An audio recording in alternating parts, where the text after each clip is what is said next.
He's alive!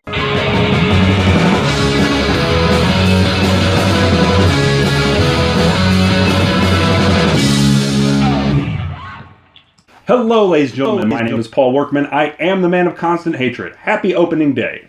And welcome back to Just Born Movies, the show where we take films straight out of the Hollywood womb and we dissect them for you. My guests this week are, once again, David Wray. How's it going? All right. And Manny Classic. What up? All right. David, what did we see this week? We saw Ready Player One. Indeed we did. Manny, you want to give us a little recap on that? Yeah, Ready Player One is the story of a dystopian future where a group of children who are in this game decide to incite a revolution in order to save their world. 3 keys.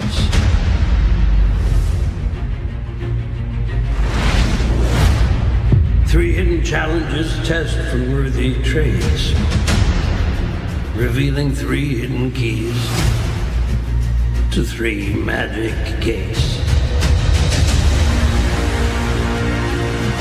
And those with the skill to survive these traits will reach the end.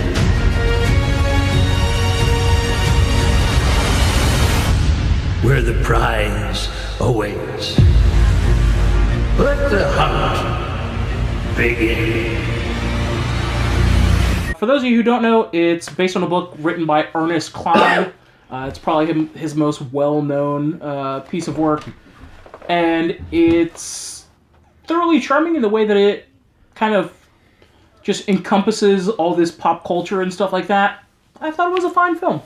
Yeah, I think it was great. I thought it was a lot of fun to see, hey, I know that character. I mean, at the beginning, I'm recognizing characters from just about everywhere that I grew up. And then, you see things from even today's pop culture references. So I think that made it a fun flick, but there were a lot of culture references throughout it that made it an enjoyable ride. Yeah, we were certainly the target demographic of this film because 30-something white guys who play video games. Yeah, and the Puerto Rican. That's right.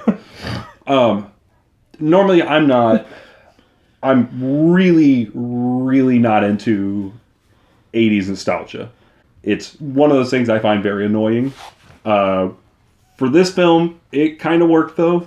I guess, with something like Pixels or pretty much any Adam Sandler film, because all he does is evoke 80s nostalgia. It's kind of been his thing since The Wedding Singer. Does he evoke 80s nostalgia or 80s vomit? I mean, he invokes Adam Sandler vomit, but so 80s nostalgia is his shtick. So normally it's not something I really enjoy, but for this film, I don't know. It just kind of worked for the film. Yeah, I think if we're going to talk about films that evoke nostalgia, this is closer for me, more like Wreck-It Ralph than it was an Adam Sandler film. Right. A lot of video game references and stuff like that, but not in a way that just rams it down your throat and kind of just like, all right, let's hurry this the fuck up. But it was good. Yeah, a lot of the stuff was in the background or in a line reference.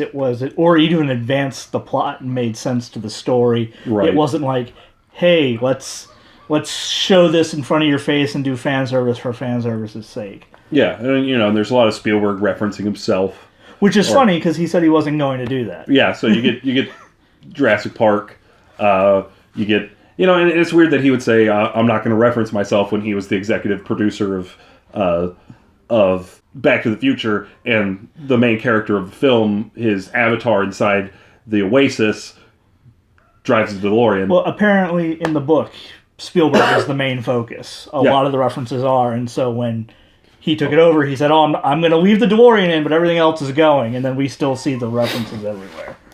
I mean, so it's just kind of funny to me that it's one of those things like with Stranger Things. There's just such a focus on the way that Spielberg made films. He's pretty much made most of our childhoods. It's with E.T. and Jaws. And even some of his later films that came out, he's just such a touchstone of modern pop culture. It's hard to talk about modern pop culture without him being all over it. Because Amblin Entertainment, which is Spielberg's company, or DreamWorks, which is another one of his production companies, they make everything. Well, that Disney doesn't make. Yeah, but now they own Lucasfilm, and he's going to be making Indiana Jones 5, so he's going to be making a Disney film. That's right. So what else did we? I mean, personally, I liked a lot of the performances in this film. I mean, there's a lot of characters in this film. A lot of them are just kind of throwaway. You get kind of a central cast. They all do pretty well. I don't want to say any of them was really like standout material. They're all serviceable inside the film. They play their parts well. They're just some all around nice performances.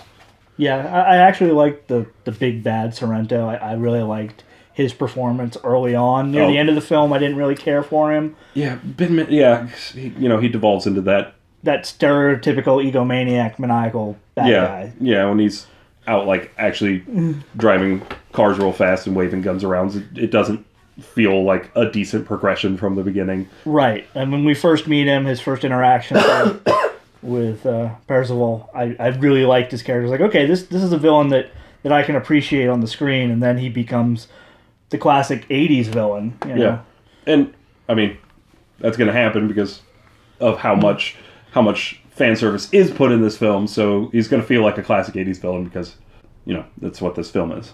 Yeah, if there's so for me, if there's anyone that I thought throughout the entirety of the film, their character was just real top quality, was T.J. Miller, although he's not particularly given a arc. He's just kind of a hitman for hire who goes through a bunch of motions. But he's very much T.J. Miller as this hitman. He's just like, I got a lot of money on me. I'd rather not. Like, he does some funny T.J. Miller stuff, and honestly, I could see why he stepped away from Silicon Valley in order to do this film. Sure, he made a bunch of money doing a Spielberg pick. So. Oh yeah. This is definitely one of those tentpole blockbusters. Yeah, this is money in the bank. Yeah, T.J. Miller's going to be. He's got this, and he's got Deadpool coming out this year. He's pretty much set. Aside from all that getting caught up in the Me Too movement. That's right. So, why T.J. Miller? Come on, man. Look, I think Spielberg's real smart to have him kind of be a central character to the plot, but you never actually see T.J. Miller himself. He's the only person with a named avatar in the film that you don't see his actual human form. Yeah. You never even learn his real name. No. No, he's always I Rock. So throughout the film, of course, because of all the 80s nostalgia that's in the film, the soundtrack continuously sounds like Alan Silvestri. Turns out it is. It evokes so much to Back to the Future, especially, when he's driving in the DeLorean by himself. There's a lot of moments where it's like, oh, this sounds like the music from Back to the Future. Well, there you go. Alan Silvestri puts in another fine score. Mm-hmm. So besides his scored music, there's a lot of pulls from the 80s. You get some Van Halen. You get some talk of Duran Duran. Aha. You get all these now, I don't want to say cliched 1980s pop culture references, but I mean, you're wearing a Brave shirt, so we have to talk about Twisted Sister being in there. That's true. Yeah, that's a thing. Yeah. So of course we're not going to take it because this is a film about a revolution. So you got to have that. You can't not have that. Yeah, exactly. If you're going to be doing needle drops like that, then that's the one you got to have. Surprisingly, Tom Sawyer was used in the trailer, but not in the actual movie. Which I really enjoyed because Rush sucks. That's true. Ignore them both. There are a lot of Rush references throughout the film. Yes. There's Rush posters. One of the characters is wearing a Rush t-shirt. It's all 2112 too, which is an awful album. True. I can't help these two, I'm sorry. At Father of the Fear. True. So anyway, and then on top of that, Janusz Kaminski is Spielberg's DP on this film. This is a gorgeous looking film. Live action and CGI. It is just a beautiful film. Yeah, they did phenomenal with the CGI. When you go into the Oasis, you get the sense of it being a computerized digital world, but it's not bad CGI and it's not over the top CGI. Mm-hmm. It's breathable, living computer. It's real slick looking, and the action sequences inside the Oasis are beautifully shot. All the way that Spielberg knows how to move a camera, because let's be fair, Spielberg is a visionary director. Just about everything he does, if you don't at least enjoy it, at least looks really slick. Yeah, And the use of colors. I mean, from darkness to light. I mean, everything in between also really helped it. Yeah, with the CGI looking so great, it's a real benefit because about 80% of this movie is realistically CGI. So I think that was 80% of the credits too. yeah, like if the CGI would have been garbage, this movie, no matter how good the plot is, we would have been just okay. It's fine, I guess. yeah, so they managed to make it look like a video game, which I think is a great credit to this film, because But not 80s video game. yeah, so it looks more like it's something on like PlayStation 3 or I would even go maybe 4 Xbox One, yeah. Yeah, I would go modern graphics. if very not. current generation, Yeah. because it takes place in 2045, and so you want it to look as slick as it should feel. Yeah, they give them the haptic suits so they can actually feel the punches and everything. Let me go like ahead and that. say this while they're mentioning this. This movie takes place in 2045. Ohio's still a shithole then. Anyone from Ohio can fight me right now. Get out of your shitty state. So yeah, so this takes place in Columbus, Ohio, because apparently that's where the It's the fastest growing city in the world. Which is funny because the book actually starts in Oklahoma City and then he moves to Columbus. So he goes from a reasonably decent city to this So one. literally a condominium of trailers stacked on top of each other. called the Stacks. Yeah, so this is apparently where the game programmer, played by Mark Rylance, a wonderful performance by Mark Rylance, Absolutely. might I say. He Yeah, is- I kind of wish he had gotten more screen time. well, the man has an Oscar, so of course you're going to want more screen time from him. And he did. So he has as many Oscars as who? As Kobe Bryant. Wow. Steven Spielberg has 3 Oscars. Take that, Kobe Bryant. Mark Rylance and Simon Pegg start up this software company, and there's a rift between them, and Simon Pegg ends up out of the company. Forced out, right? Yeah, forced out. And Simon Pegg's also pretty wonderful in this film. He also gets a little bit of screen time, but he makes the best of what he has. Yeah, I'm just a big Simon Pegg fan. Anyway, so. It's hard not to be. Simon Pegg is a wonderful writer. And He's also a huge fan of nerddom. I mean, he's a huge fan of people being themselves. So he was a perfect fit for this movie, I think. yeah, absolutely. He was in Star Trek and Star Wars, so why not tap that kind of potential? Yeah. And hopefully in a few months when you watch our other movie review, we'll talk more about Simon Pegg, because hopefully he'll have more screen time in that film as well. Can we talk about the fact that there were a number of tropes that were used, Yeah, let's talk about that. but they were done in a way that they didn't feel like major tropes, like they didn't feel like in-your-face tropes. Yeah, let's talk about it. I mean, we had like the coin. We had the bad guy that was going out after them in the real world. Her name was Finale. Yeah, I mean, yeah, believe me, did not miss that one bit. I mean, there were tropes in there, but I didn't feel like they beat us over the head with them. Like they were well timed, well executed. Yeah, but at the same time, you still have to kind of recognize their tropes, and this is a lot of fan service. Like Yeah. it's a fun film to watch, but it really just taps into so much of 80s tropes, especially the over-the-top businessman and the kids Who looked like Ed McMahon when he was in his Avatar form. He did kind of look like Ed McMahon, but he still kind of but he still looked like Ben Mendelsohn at the same time. It was really weird. That's all I could think every time I saw his Avatar. I'm like, is he Ed McMahon? So yeah, so they hit a lot of those beats. You got the kids rising up against the big bad adults. I mean, I don't know how young all these people in this film are supposed to be, except the 11-year-old kid, who we keep pointing out as an 11-year-old kid. We also know the main character is 18, because he was born in 2027. It's now 2045. There you go. Quick math. There you go. So- I forgot what year he was born, so. I'm there. There we go. So, this movie does a lot of stuff with pop culture. I think it evokes a great number of different points of pop culture, and not in a way that seems demeaning to the audience that should honestly love these type of things.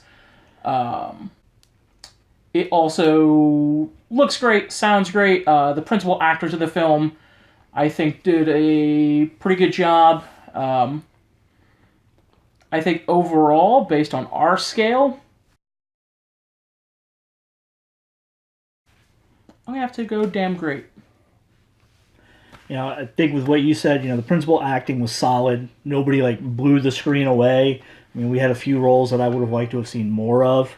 Honestly, the lead up to Ready Player One would probably make for an interesting story in some ways, more of a drama than what we got. Yeah. I'm a huge pop culture guy, so I liked all the references, but it was, that's kind of what they went for. Love Simon did the same thing. Had a lot of good pop culture references, but they were done well. I think I'm going to have to go with Manny on this. I think it was a damn great movie. Now I really like this film. I had a lot of fun watching it. It's, like I said, real slick looking. Janusz Kaminski is a master behind the camera. Spielberg's a master behind the camera. It's nice to hear Alice Vestry putting in such good work. Zach Penn, who wrote it, is not one of the best writers in Hollywood. He's written some real trash. Like Manny said, it doesn't insult the audience. It does what it needs to, and it works. Again, nostalgia for nostalgia's sake can be really annoying. In this case, it wasn't. It did kind of drone on a little bit in some parts, but it could be forgiven by just how good the film looks and how fun it feels. I feel like if we were doing letter grades on this, I'd probably go around a B-. I think it's a fun film, and it's got problems. It's got weird pacing issues from here to there, but for the most part, it is fun. It is a good time at the theater. It rolls by really quickly at 2 hours 18. Or 2 hours. Well, no, that's the IMAX version. Remember, 2 hours 20 for everything else. Yeah, so almost 2.5 hours, over 2.5 hours with previews. It rolls by a lot quicker than you think it would.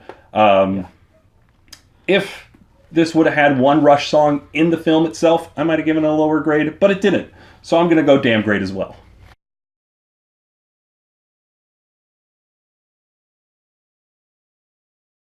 So what did you think of Ready Player One? Did you love it? Did you hate it? Leave a comment down below and let us know. Don't forget to like, share, and subscribe. Press that little bell icon. It'll let you know when we drop new videos. I would like to thank my guests, David Wray and Manny Classic, for stopping by and talking about Ready Player One with me. My voice is kind of shitty, so I'm not going to go through all the shows. You should know what they are by now. If you don't, look around on our channel. It's a lot of fun. And as always, have a damn fine day.